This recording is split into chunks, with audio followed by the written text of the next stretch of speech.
Hey guys, it's your girl Key, and I'm back with another video, and today we're going to be talking about Friday Night SmackDown.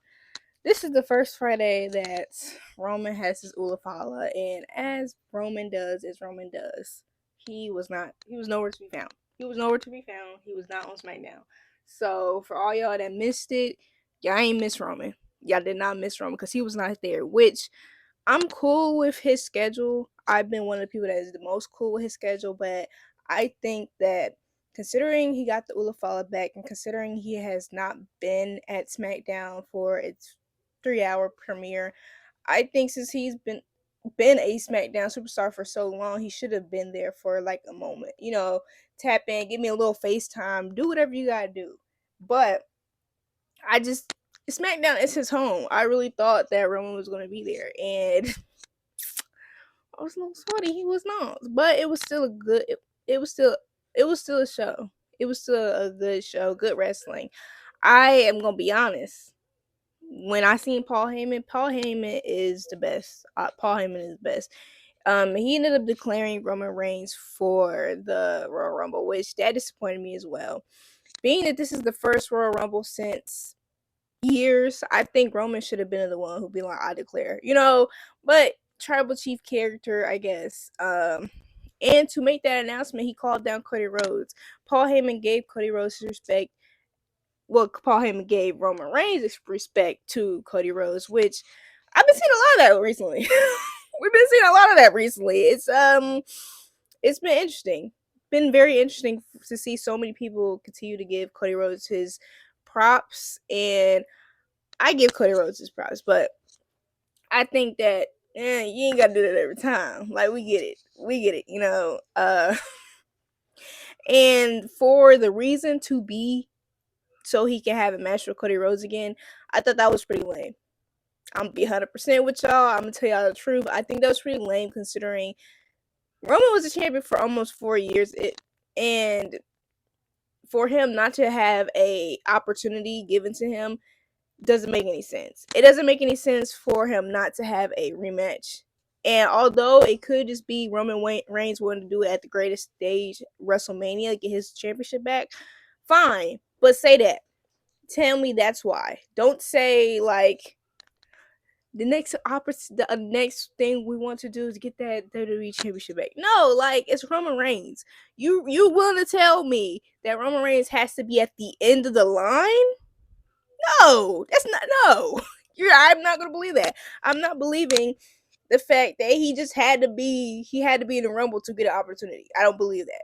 The fact that respect to Kevin Owens, the fact that Cody Rhodes threw Kevin Owens an opportunity tells me that would not be the only way Roman Reigns could get his championship back. And you know, I think that it really was setting the groundwork for their part 3 because now there is honor between men. Now Roman does respect Cody Rhodes. So when they're in that ring 1-on-1 again, there is a match where there's two men on equal footing that has the same amount of respect for one another because Cody Rhodes kind of always respected Roman as a competitor. So now Roman Reigns does the same thing. And I don't know why. I have no idea why Paul Heyman thought came out on his own at all. I don't know why Roman decided to let his wise man be in dangerous territory again, but he did. So of course Jacob and Tama Tonga took advantage of that. They almost was going to break the brakes out of the wise man, but Jimmy Uso with the biggest pop came out and helped out his boy just to get done crazy. I and honestly, it's fine. It's fine, because Cody Rhodes came back after he was done with Kevin Owens, which I hate to say it, but Kevin Owens he was right. He was right. Okay, he was right when he called out Cody Rhodes for basically being chums with the whole bloodline now after the year, after the time of him just getting done crazy, it makes sense. But you forgive and you forget. So I do take that route. I do know that that's the route that Cody Rhodes, his character, is going to always take. Forgive and forget. forgive and forget, But you know what I'm saying? Cody Rhodes decides to get into the business and said, you know what? He was on Jimmy's side. He was on Jimmy's side in that moment. And I'm going to say this. Man. They need to start emptying the locker room out when they see Jacob Fatu and Tama Tonga. Dang it. Whenever you see Jacob Fatu, you need to empty out that locker room. You need to empty out that locker room because at the end of the day, you ain't getting nowhere. You was not getting nowhere, okay? You're not getting anywhere. You're not getting anywhere with anybody. You need to empty that locker room, do what you gotta do, okay? Because no, you can't just LA Knight learned the hard way that you can't just throw these people out. Because that's what LA Knight decided to do. He decided to take the side of the GM and be nice, be the nice guy. Ahead of his match, ahead of his championship match, he decides to not mind his own business. And of course it came to bite him in the butt. Of course it did. Of course it did. But before we get to that, Chelsea Green and Micha had their rematch, and I knew it was going to happen when Micha didn't get an entrance. So Micha needs to stop having matches when she sees Piper, because she's not going to win it. Piper literally helps Chelsea in all aspects of everything. You know what I'm saying? I don't know why they try. I have no idea why they continue to try. Somebody needs to take out Piper so then you try to get a good one-on-one match with Chelsea Green. Although it was a good match. It was a good match. The women, they gonna give you a good match. They are going to always give a good match. And the next match between me, I really loved Shinsuke and LA Knight's match. I really think that was the best match of theirs. And it was such a shame that it got messed up because of the bloodline. These thugs got to get out of here, bro. These thugs need to get out of here. But in Unity, Jimmy Uso and Cody Rhodes decides to be nice and help LA Knight, which, hey, the beef is live. You know, the beef is there. I really don't know why. I do not know why LA Knight decided to do that before his whole match, knowing that the Bloodline is gonna beat your tail and pay you back receipts. The Bloodline ain't never not paid nobody back receipts, okay? And when LA Knight did that, I knew that the night was not gonna be on his side. I knew that that night was not gonna be his night, and I ain't mad at it because I want Shinsuke Nakamura to still be champion, and still. I need my match between Shinsuke Nakamura and Carmelo Hayes. That's what I need. So I really don't. I on this time I was on the side of the thug line. I was on the thug line side because I needed that match to end in Shinsuke's favor. But it was a heck of a match. It was a heck of a match, and I don't know why people are talking like Shinsuke Nakamura cannot go in the ring still. Like, he can. He very much can. I don't know why they're acting like that. I don't know why they're acting like that. But we got a chance to see Lagaza versus Pretty Deadly, which Pretty Deadly, they've gotten better. They've really gotten better. And they had a great match between those Lagaza. Did Santos cut himself a goatee? That threw me off. That if he always had that goatee, I'm either just don't pay attention or what, because I did not notice that goatee. That caught me off guard. But neither here nor there.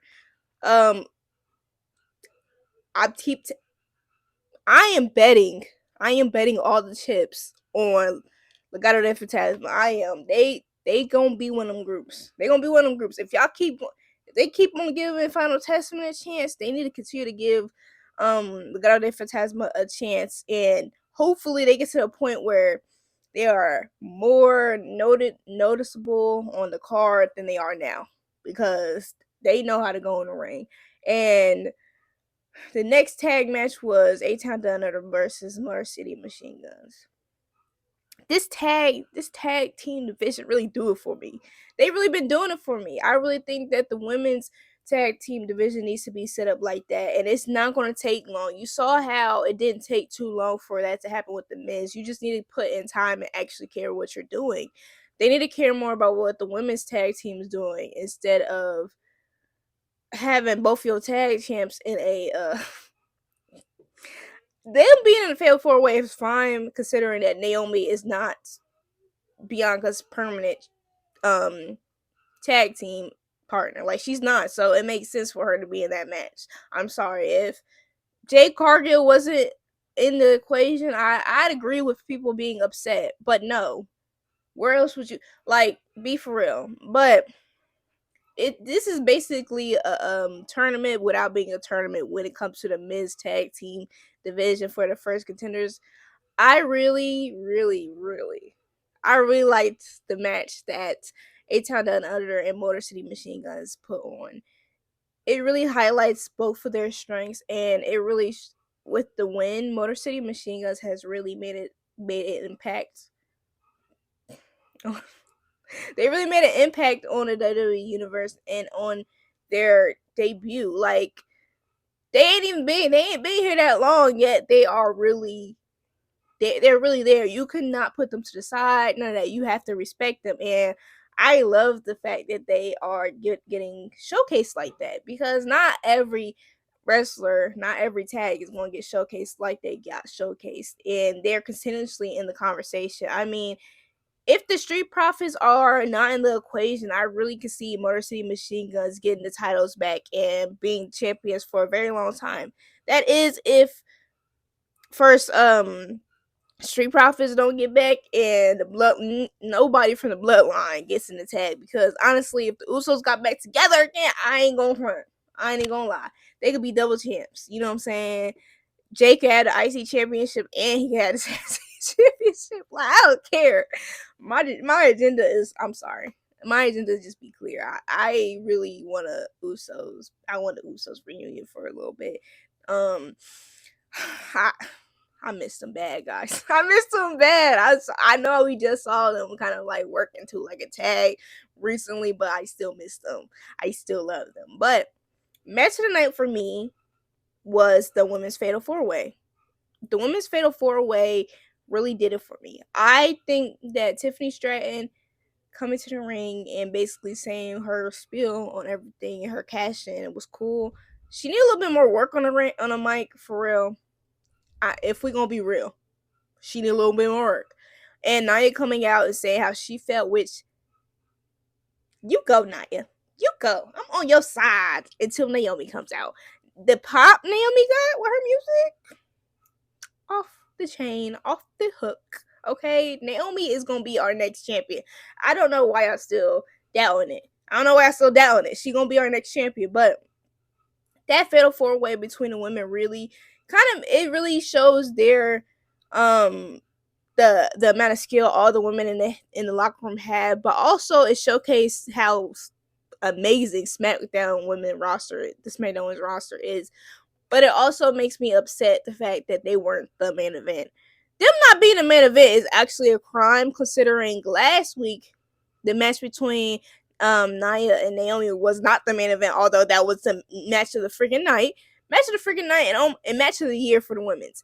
I did not stutter. Match of the year for the women's, and although yes, the year did just start, so I don't think too many people are going to contest me on that one, but I think they're going to go undefeated for a very long time, being the match of the year. But it's really disappointing. It's really disappointing me to see Naomi get pinned all the time, but I see the bigger picture, considering I don't believe Bayley is going to win that championship from Tiffany. I don't believe that at all. I don't believe that at all for a moment. I was surprised to hear that match will be going on next week instead of at Saturday's main event. Hopefully that means that, hey, Saturday's main event, Naomi gets the chance and takes the title back. Takes the title.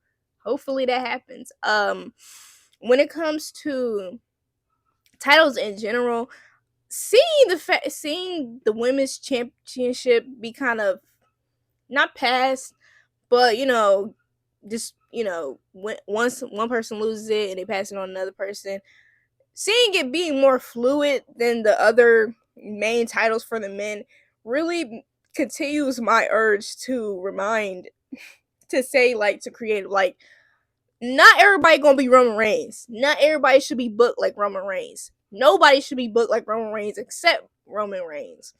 The formula of having a long-term champion with long-term storytelling only works when when it works. It is not working.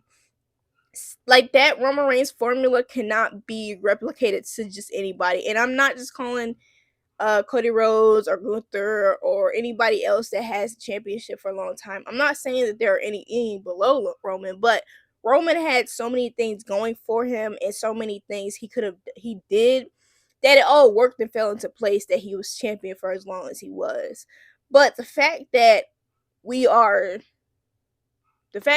trying to catch lightning in a bottle again and kind of taking these storylines and drawing them out longer than they should be, or just not having the champion defend their title for a long time, it don't work. It doesn't work. I'm sorry, but it does not work. I'm kind of tired of it. Actually, like you see, the fact that they did not have Cody Rhodes and Kevin Owens fight that night was because Cody Rhodes could not fight. So why in the world did they just not schedule the match like this week or something? Like, why did they schedule it? Did they like what they had to wait for the Royal Rumble? Fine. Saturday Night Main Event was there. Like I almost like you're making me forget about certain events because you're not you're not trying to let these championships switch hands when you could do it. Cody Rhodes could have allowed Cody Rhodes, he could have let Kevin Owens be that champion for a little bit, and then he take the championship back, and then he do something with Randy and something, and pass the title on. Like the title can be fluid. There's no reason for the title to be stuck on somebody. Now, when I say this, I'm not talking about when Naomi gets that title back, because baby, when she gets that title back, I need her to be like Roman Reigns and had that title for somebody's high school, time in high school. Like I need that championship reign to last as long as I want it to last. Okay, but other than her, there's in certain tag groups. Other than her in certain tag groups, I don't see why it they need to have the titles for as long as they do. It leads you to certain moments, like kind of how SmackDown was, where you don't know what storyline the storylines are not really, they're not doing it for me. That's why for like a beginning part of SmackDown, I did not know how to feel. I didn't know how to feel. Now for the main event, before the main event, we had a moment with Jimmy Uso and Melo. I need to see that more often because I love Carmelo with the bloodline. I haven't seen him all with the bloodline, but I know that I love him. I loved him when he was talking with the big three, and I love it when he's talking to the bloodline. So I need that more often. The main event was Jimmy Uso and Cody Rhodes. Oh, I forgot he had a partner. Like Jimmy Uso and Cody Rhodes versus Tama Tonga and Jacob Fatu. In his match, hey, Jimmy was getting he was doing what he be doing. I ain't going front. Jimmy Uso and Cody Rhodes did make a good team up. I love the energy that Jimmy Uso has. Is his toe still broke though? Like, is his toe still broke? I'm forgetting because that man been working. That man has been working. I don't like. I hope his toe is still good, but that match really, I thought the Thug Line was gonna take another loss, and they probably would have took another loss because Kevin Owens is not wrong, because all Kevin Owens had to do was walk out a little bit, and Cody Rhodes decides to leave Jimmy Uso in that match by himself to fight Kevin Owens, the man that he gonna fight February 1st. But he decided he wanted to, he set his own site, so I respect Cody Rhodes for that he's gonna be honorable and keep it on site. I respect that on site rule, but how you gonna leave your dog in the ring by himself? Like Jimmy Uso, he could have won that. He could have won it. But At the end of the day, if he won it, he would have got beat anyway. He would have got jumped anyway. I don't understand why Cody Rhodes decided to leave Jimmy Uso by himself. Like, the moment where I decided to give Cody Rhodes his little slide, I decided to let him slide. I decided to be like, hey, I respect Cody Rhodes as a performer, so maybe I'll start rooting for him. Maybe I'll start being a Cody fan. A Cody crap. No. Cody Rhodes messes it up all the time. So when I say I don't like Cody Rhodes, I mean it now. I mean I don't like Cody Rhodes. Because how you gonna leave Jimmy Uso in that ring by himself? By himself. You left him in a room by himself. In that ring by himself just to fight Kevin Owens. A man you gonna fight anyway. A man you lay hands on in the beginning of the freaking show. Tell me, Cody. Tell me why I should be cool with you. You wanted to try to be honorary Uso so bad, but you could not follow through. You couldn't even follow through. Like, at this point, please stay away from the bloodline. Because, dang, Jimmy Uso over here gonna take a L, get his behind beat because of you. Because of you. Like, Jimmy already knew Roman was gonna work. He already knew that. But he decided to be the man and decided to be there alone. So I'm gonna let him be grown. I'm gonna let him be grown because he knew Roman wasn't gonna be there. So I ain't gonna blame Roman. I'm gonna blame Cody Rhodes. Cody, we not cool. We not cool. We not cool at all. But y'all let me know how I feel about SmackDown, and let me know if y'all still liking this 3-hour SmackDown on a Friday. But thank you for watching. Please like, comment, share, and subscribe. Bye.